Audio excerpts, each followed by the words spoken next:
뉴진스의 슈퍼샤이가 빌보드 핫백 66위로 데뷔했습니다. 얼마 전 위켄드는 자신의 인스타그램 스토리에 뉴진스를 태그하기도 했죠. 온 세상이 뉴진스입니다. 콜라를 마셔도 뉴진스, 햄버거를 먹어도 뉴진스, 안경을 맞추려 해도 뉴진스, 추억의 애니메이션에도 뉴진스, 쇼폰 플랫폼에는 뉴진스 춤을 따라추는 이들로 가득합니다. 온 세상을 자신의 것으로 만든 뉴진스는 기존 K-팝의 공식을 부수고 K-팝의 다음 시대를 만들어가고 있습니다. 어떻게 바꾸고 있냐면요.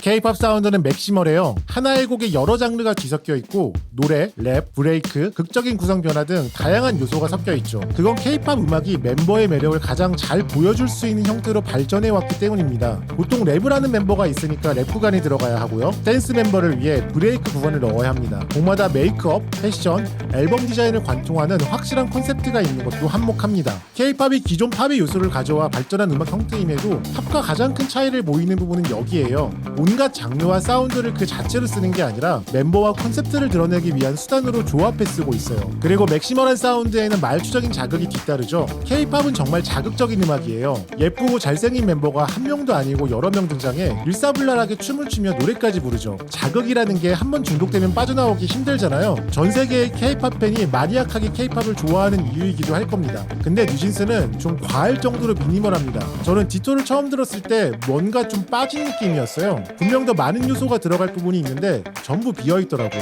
많은 걸 보여주기보다 에센스에 집중한 음악이랄까요? 실제로 최근 스트리밍 서비스에서는 러닝타임이 짧고 자극적이지 않은 칠한 음악이 인기를 끌고 있습니다. 자극적이고 마니악한 K-팝보다 많은 이들에게 어필할 수 있는 음악인 거죠.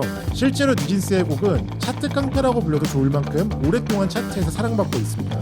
뉴진스의 미니멀한 사운드는 두 번째 EP 겟업에서도 이어지고 있습니다. UK 게러지, 저지 클럽, 브레이크 비트 등 현란한 비트 위에 아련한 사운드와 멜로디가 얹어져 있어요. 2000년대 초반 유행하던 시부야 K 음악처럼 들리기도 하는데요. 뉴진스 음악의 레퍼런스는 나중에 기회가 되면 자세히 다뤄볼게요. 사람들이 사이비 종교에 빠지면 왜 헤어나오지 못하는지 아시나요? 소속감을 느끼게 해주기 때문이에요. 이를 위해 현실 세계에서는 통용되지 않는 자신들만의 용어를 쓰고 외부의 배타적인 자신들의 논리로 세상을 해석합니다. K-팝 음악에서 세계관도 비슷한 역할을 합니다. 팬들끼리 같은 세계관을 공유하고 같은 언어를 쓰며 강한 소속감을 느끼는 거죠. 인피니티 사가가 끝나기 전 마블의 영화에서 인피니티 스톤이 뭔지 모르면 영화에 몰입하기 어렵겠죠. 하지만 그게 뭔지 안다면 각 히어로의 영화가 하나하나 공개될 때마다 어떻게 각 이야기가 연결되는지 알고 다음 이야기가 궁금하게 될 겁니다. 세계관은 내부의 결속력을 강화하지만 외부의 접근을 어렵게 하기도 합니다. 디즈니 플러스를 구독해 드라마까지 봐야 제대로 세계관을 이해할 수 있는 마블의 영화가 갈수록 인기가 떨어지는 것도 그런 이유일 겁니다. 그리고 새로운 팬이 유입되지 않고 마니아만 고인 대형 프랜차이즈는 결국 생명력을 잃게 됩니다. 에스파가 마이월드에서 세계관 이야기를 줄이고 좀 더 보편적인 이야기와 이미지를 선보인 것도 그런 이유에서일 거예요.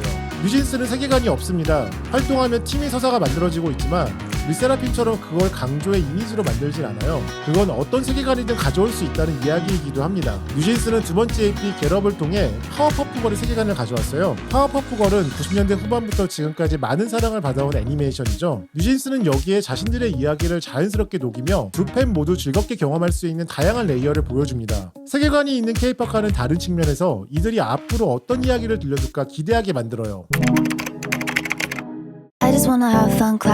스트레이키즈의 5스타 앨범은 초동만 500만 장 넘게 팔렸습니다. 빌보드 200에서도 1위를 차지했죠. 하지만 타이틀곡의 순위는 빌보드 핫백에 못 오르고 멜론에서도 90위권 내에 머물렀어요. 팬 말고는 이들의 음악을 소비하는 이가 거의 없다는 얘기입니다. 그리고 500만 장이라는 앨범 판매량 역시 500만 명이 구입해서가 아니라는 걸 K-팝에 관심 있다면 모를 수 없겠죠? 현재 K-팝은 팬덤 비즈니스로 돌아갑니다. 멤버의 매력과 콘셉트를 살릴 수 있는 맥시멀한 음악과 탄탄한 세계관으로 자신들만의 세계를 만든 후 그곳에 팬들을 결속시키고 이들을 대상으로 비즈니스를 이어갑니다. 최근 많은 서비스가 구독 서비스가 되어가고 있잖아요. 비유하자면 K-팝 비즈니스는 팬덤을 대상으로 한 구독 서비스입니다. 팬덤은 강한 결속력으로 소비를 이어나가는 존재고요. 뉴진스도 버니즈라는 팬덤을 갖고 있습니다. 포잉이라는 앱을 이용해 직접 이들과 소통하고 있고요. 버니즈 캠프를 열어 팬미팅을 하기도 했죠. 근데 뉴진스의 팬클럽에 가입하면 주는 팬키트가 좀 재밌어요. 다른 K-팝 그룹 팬키트는 미공개 사진 기반의 책, 스티커, 카드 등으로 채워져 있거든요. 근데 뉴진스는 토끼 에디션이라는 게 있어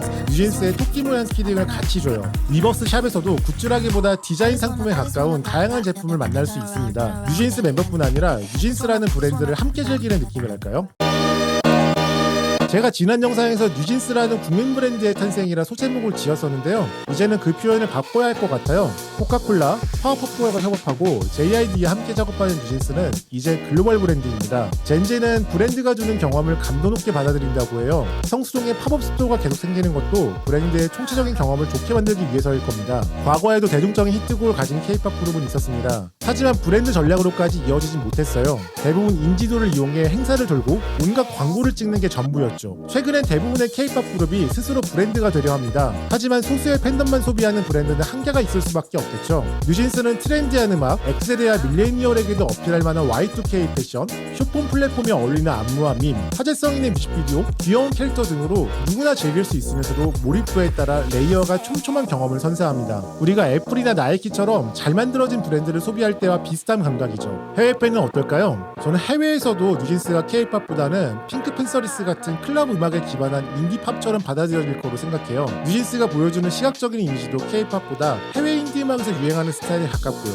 물론 뉴진스에게도 K의 면모가 없는 건 아닙니다. 일단은 그룹 포맷부터 해외 팝계에는 잘 없는 춤추는 보컬 그룹이니까요. 그 부분은 영미 인디팝과의 적당한 차별점을 만들어 줄 겁니다. K-POP의 팬덤 비즈니스는 매스한 콘텐츠가 사라지고 있는 시대, 새로운 비즈니스 모델로 많은 이의 관심을 받고 있습니다. 하지만 배타적인 팬문화가 K-POP의 부정적인 이미지를 주고 있는 것도 사실입니다. 최근 빌보드는 다시 한번 조직적인 음원 구입이 반영되지 않도록 차트 집계 방식을 바꾸기도 했죠. 기존 K-POP의 공식을 하나하나 부수고 있는 뉴진스는 새로운 K-POP 시대의 롤모델이 될 수 있을까요? 궁금하고 기대됩니다. Super shy, but wait a minute while I make it mine. 지금까지 고급 음악 문화 채널 사람들은 왜 하박국이었습니다. 구독, 좋아요, 댓글, 알림으로 함께 해주세요. 감사합니다.